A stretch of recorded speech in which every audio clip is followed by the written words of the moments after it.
बच्चों, कैसे हैं आप लोग? बच्चों, आई होप आप सब बहुत अच्छे से होंगे और बोर्ड परीक्षा की तैयारी बहुत अच्छे से चल रही होगी। तो बोर्ड परीक्षा के पॉइंट ऑफ व्यू से मोस्ट इंपॉर्टेंट क्वेश्चंस का जो सेशन हमने स्टार्ट किया है, उसमें ये वीडियो दूसरा वीडियो है जिसमें हम आज आपको 10 इंपॉर्टेंट क्वेश्चन मैट्रिक्स यानी आव्यूह चैप्टर के दे रहे हैं। और ये 10 क्वेश्चन अगर आपने अच्छे तरीके से पूरे मनोयोग से इसको प्रैक्टिस कर लेते हैं और इनके तरीकों को समझ लेते हैं कि इस टाइप के क्वेश्चंस किस प्रकार से होंगे, तो मेरा 100% दावा है कि आप इस चैप्टर से आने वाला कोई भी क्वेश्चन बोर्ड एग्जाम में कभी भी मिस नहीं करेंगे। ठीक है, पूरे मार्क्स इस चैप्टर के आए हुए क्वेश्चन से आपको निश्चित रूप से मिल जाएगा। इस टाइप के सारे क्वेश्चंस को इसमें कवर किया गया है। तो इस चैप्टर में बोर्ड के 2023 के पॉइंट ऑफ व्यू से इन क्वेश्चंस का चयन किया गया है। तो आइए देखते हैं क्वेश्चन क्या है। पहला क्वेश्चन है, यदि A is equal to, A क्या है? एक आव्यूह है, एक मैट्रिक्स है जो इसका ऑर्डर 2 बाई 2 का है, 2 बाई 2 का है। तो पहली रो में 3 और 5 है, दूसरी रो में 3 और 4 है। तो इसका A इनवर्स यानी प्रतिलोम निकालना है। ठीक है। दूसरा क्वेश्चन है, A बराबर 3 माइनस 3 4 2 माइनस 3 4 0 माइनस 1 1। इस तरीके से ये 3 बाई 3 की मैट्रिक्स है और इसको हमें प्रूफ करना है A क्यूब बराबर A पावर माइनस 1 यानी A इनवर्स। इस मैट्रिक्स का जो प्रतिलोम होगा A इनवर्स वो A क्यूब के बराबर होगा। तो सबसे पहले A इंटू A करके हम इसका मल्टीप्लाई करेंगे तो हमें मिल जाएगा A स्क्वायर। ठीक है, और A स्क्वायर को A स्क्वायर से मल्टीप्लाई करेंगे तो क्या मिल जाएगा? A power 4। और A पावर 4 को हम अगर देखें तो A पावर 4 को हम A इनवर्स से मल्टीप्लाई करें तो A इनवर्स I के बराबर होता है, A इनवर्स हो जाएगा। तो इस तरीके से इसको हम आसानी से सॉल्व कर सकते हैं। तो ये शॉर्ट में हो जाएगा। अदरवाइज आपको A क्यूब, अदरवाइज आपको A स्क्वायर इंटू A बराबर A क्यूब निकाल के ये एक पार्ट हुआ और फिर A इनवर्स अलग दूसरा पार्ट हुआ। दोनों की वैल्यू सेम आती है तो ये प्रूफ हो जाएगा। तो इससे भी कर सकते हो, जो चॉइस तुम्हारी हो उसके अनुसार आप कर सकते हैं। क्वेश्चन 3 में है, A आव्यूह दिया है 1 माइनस 1 माइनस 1 1 और दूसरा आव्यूह का मान है 1 1 और दूसरी रो है 1 1। तो दिखाइए A और B दोनों का जो प्रोडक्ट है, जो गुणनफल है, वो एक शून्य आव्यूह है। तो A और B को जब हम गुणा करेंगे तो हमें शून्य आव्यूह प्राप्त होगा। और शून्य आव्यूह द्वितीय ऑर्डर का क्या होता है? 0 0 0। इस तरीके से आपका आंसर आएगा। तो इससे ये सिद्ध हो जाएगा। यदि चौथे क्वेश्चन में यदि A का मान इतना है तो दिखाइए A पावर n बराबर इतना होगा, जो कि n सभी प्राकृतिक मानों के लिए सही है। फॉर ऑल नेचुरल वैल्यूज के लिए n के लिए ये कथन सही है। तो इसमें एक बार हम n बराबर 1 रखेंगे तो उसके आधार पर सिद्ध करेंगे कि ये n बराबर 1 के लिए सत्य है।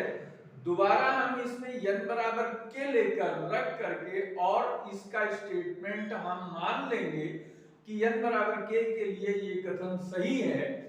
और उसके बाद फिर अगला स्टेप जो हमारा होगा उसमें हम n बराबर k प्लस 1 रख करके सॉल्व करके और with the help of n बराबर k वाला स्टेटमेंट लेकर हम ये दिखाएंगे कि ये n के k+1 के लिए भी सही है और इसलिए ये n के हर एक मान के लिए सही है, जो कि 11th क्लास में आपको गणितीय आगमन सिद्धांत के चैप्टर में जो थ्योरी बताई गई है उसी के आधार पर इसको हमें करना है। ठीक है, पांचवा क्वेश्चन है, यदि a बराबर ये अवयव है, b बराबर ये अवयव है, तो ab का डैश, ऊपर जब डैश लग जाता है तो ये क्या होता है, परिवर्त अवयव होता है, ये ट्रांसपोज मैट्रिक्स होती है।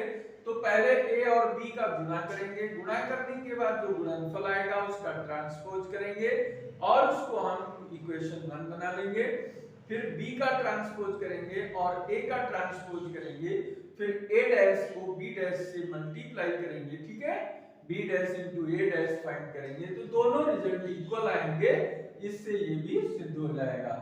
छठा क्वेश्चन जो हमारा है उसमें एक 3x3 की मैट्रिक्स दे रखी है और इस 3x3 की मैट्रिक्स को हमें एक सममित और एक विषम सममित अवयव के रूप में व्यक्त करना है।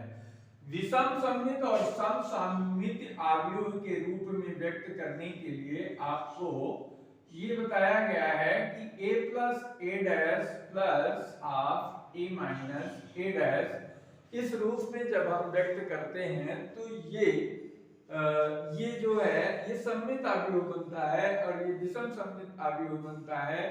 तो दिए गए मैट्रिक्स को इसी रूप में हमें व्यक्त करना है। एक बार हम a प्लस a डैश निकाल कर हाफ करेंगे, दूसरा a माइनस a डैश निकाल के हाफ करेंगे और फिर दोनों को ऐड कर देंगे तो ये दोनों का योग के रूप में अभिव्यक्तिकरण हो जाएगा। अगला क्वेश्चन 7 है जिसमें एक मैट्रिक्स 3x3 की दी गई है और जिसमें आपको एलिमेंट्री रो ट्रांसफॉर्मेशन का यूज करना है। एलिमेंट्री रो ट्रांसफॉर्मेशन यानी प्रारंभिक पंक्ति रूपांतरण का जो विधि आपको इनवर्स निकालने का बताया गया है उस विधि से हमें इसमें प्रयोग करना है और व्युत्क्रम यानी प्रतिलोम अर्थात A इनवर्स आपको निकालना है, जिसमें हम देखते थे कि A is equal to IA, इस तरीके से हम रख करके इसको चलते थे और फाइनली हमारा result A is equal to A inverse A के रूप में आ जाता था। तो इसी से हम जब करेंगे तो हमें इसका रूपांतरण आ जाएगा। आठवें क्वेश्चन में क्या है, एक ये 1/3 की मैट्रिक्स है x माइनस 5 1 और ये 3/3 की मैट्रिक्स है 1 0 2 0 2 1 2 0 3 और ये 3/1 की मैट्रिक्स है x 4 1। इन तीनों का गुणनफल बराबर 0 के है, अर्थात ये मैट्रिक्स में एक समीकरण के रूप में ये दिया गया है और इसको सॉल्व करके हमको x का मान निकालना है। ठीक है, तो हम या तो पहले इसको इससे मल्टीप्लाई करके एक मैट्रिक्स बना लें, जो आएगा उसको इससे मल्टीप्लाई करेंगे और दोनों तरफ कंपेयर करेंगे, अथवा तो इसको इससे मल्टीप्लाई करके एक मैट्रिक्स बना लो और फिर इसको उससे मल्टीप्लाई करके फिर दोनों तरफ, ये जीरो मैट्रिक्स है नॉट ए जीरो नंबर। ठीक है, तो जीरो मैट्रिक्स का एज्यूम करते हुए दोनों तरफ जब तुलना करोगे तो तुलना करने से बहुत आसानी से आपको x का मान भी निकल आएगा। क्वेश्चन नंबर 9 में यदि a बराबर इतना मैट्रिक्स दिया गया है तो सिद्ध कीजिए a square minus 5a plus 7i, i for identity matrix. ठीक है, इकाई अवयव, तो यहाँ दो ऑर्डर का 2x2 का ये अवयव है तो हम i जो है यहाँ पर ये 2x2 का लेंगे 1 0 0 1। ठीक है, a को a से मल्टीप्लाई करेंगे, a स्क्वायर आएगा उसको यहाँ रखेंगे, a की वैल्यू यहाँ रखेंगे, i की वैल्यू यहाँ रखेंगे और इस स्केलर से इसके अंदर के एलिमेंट्स को गुणा करेंगे, फाइनली इसको सॉल्व करेंगे तो जीरो मैट्रिक्स आनी चाहिए। ठीक है, अगर जीरो आ गया तो इसका मतलब आपका आंसर सही है। लास्ट क्वेश्चन इस एक्सरसाइज इस जो सीरीज का है वो है a बराबर cos अल्फा sin अल्फा पहली रो में है, minus sine alpha into cos sorry minus sine alpha और cos अल्फा ये दूसरी रो का एलिमेंट्स है। तो हमें सिद्ध करना है a डैश a बराबर i। a डैश यानी a का पहले a डैश निकालते हैं, ट्रांसपोज निकालते हैं, a डैश को फिर a से मल्टीप्लाई करते हैं, उसका प्रोडक्ट निकालते हैं, जो गुणनफल आता है वो i के बराबर आएगा। तो इससे ये भी सिद्ध हो जाएगा।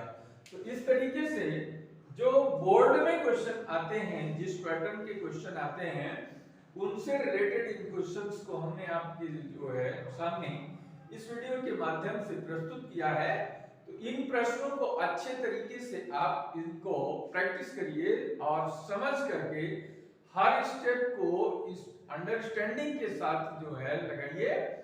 और इससे ये होगा कि अगर इस टाइप का कोई दूसरा सवाल कोई भी थोड़ा सा चेंज करके भी अगर आता है तो आप किसी भी क्वेश्चन में निश्चित रूप से फंसेंगे नहीं और निर्बाध रूप से आप हर क्वेश्चन को लगाकर और पूरे मार्क्स गेन करेंगे। ठीक है, तो इसी तरीके के वीडियो पाने के लिए आप इस चैनल पर बने रहिए। जिन्होंने इस चैनल को सब्सक्राइब नहीं किया है इस चैनल को सब्सक्राइब कर लें और नोटिफिकेशन आपको मिलती रहे इसलिए बेल आइकन दबाना न भूलें। ये वीडियो आपको अच्छा लगा तो लाइक कर दीजिए, अपने फ्रेंड सर्कल में शेयर कर दीजिए, जिससे और फ्रेंड्स को भी इसका बेनिफिट्स हो सके, वो भी इसकी प्रैक्टिस कर सकें और बोर्ड एग्जाम में अच्छे मार्क्स ला सकें। ठीक है, तो आप लोगों की बोर्ड की परीक्षा में बहुत अच्छे अंक लाने की शुभकामनाओं के साथ हम इस वीडियो को यहीं पर खत्म करते हैं और उम्मीद करते हैं कि आप इसकी प्रैक्टिस करेंगे और अच्छे मार्क्स लाएंगे। ठीक है, okay, thank you very much.